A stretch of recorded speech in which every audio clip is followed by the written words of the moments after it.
ہمارے ذہنوں میں جو معیارات بیٹھے ہوئے ہیں وہ کیا ہے؟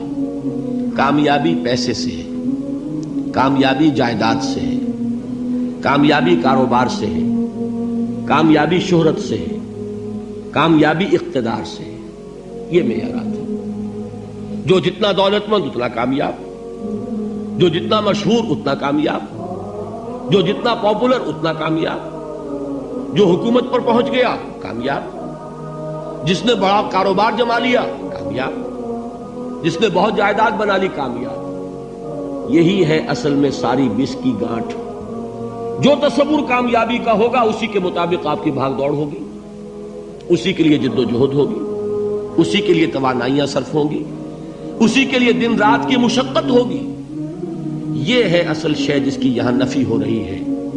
کامیابی دولت سے نہیں، کامیابی شہرت سے نہیں، کامیابی اقتدار اور طاقت اور حکومت سے نہیں، بلکہ کامیابی ہے ایمان سے، عمل صالح سے، تواصی بالحق سے، تواصی بالصبر سے. آپ غور کیجئے اس نقطہ نظر کا، اس ایٹیچیوڈ کا، یہ جو مینٹل ایٹیچیوڈ ہے اس کا بدل جانا ہی انسانی شخصیت کے اندر انقلاب برپا کرے گا. اب آپ کا نتیجہ کیا نکلا؟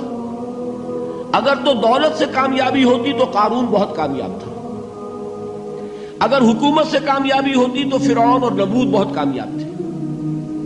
کامیابی ان سے نہیں ہے. کامیابی انسان دولت میں قارون کی دولت تک پہنچ جائے اور دنیا میں دبدبہ اور اقتدار اور سلطنت اور حکومت کے اعتبار سے وہ نمرود اور فرعون کا مقام حاصل کر لے، وہ ناکام ہے، خائب ہے، خاسر ہے، برباد ہے. اور ابو ذر غفاری کامیاب ہے، چاہے ان کے پاس کچھ نہیں تھا، جھونپڑی تک نہیں تھی، کوئی گھر نہیں تھا. حضور نے فرمایا ہے اللہ کے کچھ بندے ایسے ہوتے ہیں جو کسی محفل میں جانا چاہیں تو انہیں اجازت نہ ملے، جو کہیں اگر رشتہ کرنا چاہے کوئی ان سے رشتہ کرنے کو تیار نہ ہو، کہیں کوئی سفارش کرنا چاہے تو ان کی کوئی بات ہی نہ سنے. لیکن اللہ کے ہاں ان کا وہ مقام ہے کہ اگر بھولے سے بھی کسی بات پر قسم کھا بیٹھتے ہیں تو اللہ ان کی قسم کی لاج رکھتا ہے. یہ ہے فرق. یہ جان لیجیے اچھی طرح. اس بات کا مان لینا آسان، اس پر سبحان اللہ کہنا آسان، لیکن اس کے مطابق آپ کے اپنے ذہن کا بدل جانا بہت مشکل. اس لیے کہ ہم متاثر ہوتے ہیں اپنے ماحول سے. وہ بڑا محل ہے، دیکھ کر ایک دفعہ جھجری آتی ہے، وہ بڑی سی 20 فٹ لمبی کار سناٹے کے ساتھ آپ کے پاس سے گزر گئی. ایک دفعہ اعصاب کے اندر ارتعاش ہوتا ہے، محسوس ہوتا ہے بڑے یہ نصیبے والے لوگ ہیں، بڑے خوش نصیب، بڑے کامیاب.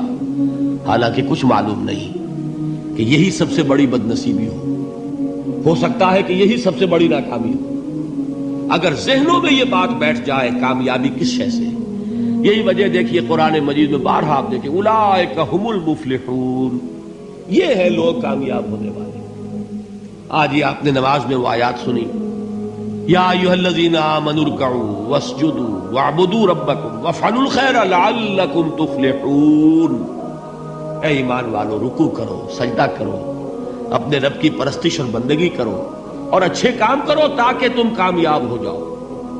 تو کامیابی کن چیزوں سے ہے؟ یہ ہے سب سے بڑا سبق. یہ ہمارے دل میں اگر بات بیٹھ جائے، ٹھک جائے، تو زندگی بدل جائے گی.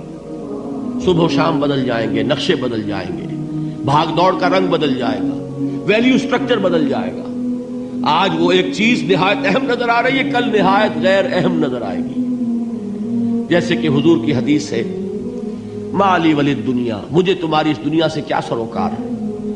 انما مثلی کراکب استظل تحت شجرۃ ثم راح فترکها، میری مثال تو اس سوار کی سی ہے جو تھوڑی دیر کے لیے ایک درخت کے سائے میں ٹھہرتا ہے سستانے کے لیے، پھر وہ اپنا راستہ لیتا ہے. اسے اس درخت سے مستقل تعلق اس کا نہیں ہے، وہ اس کا گھر نہیں، وہ اس کی منزل نہیں.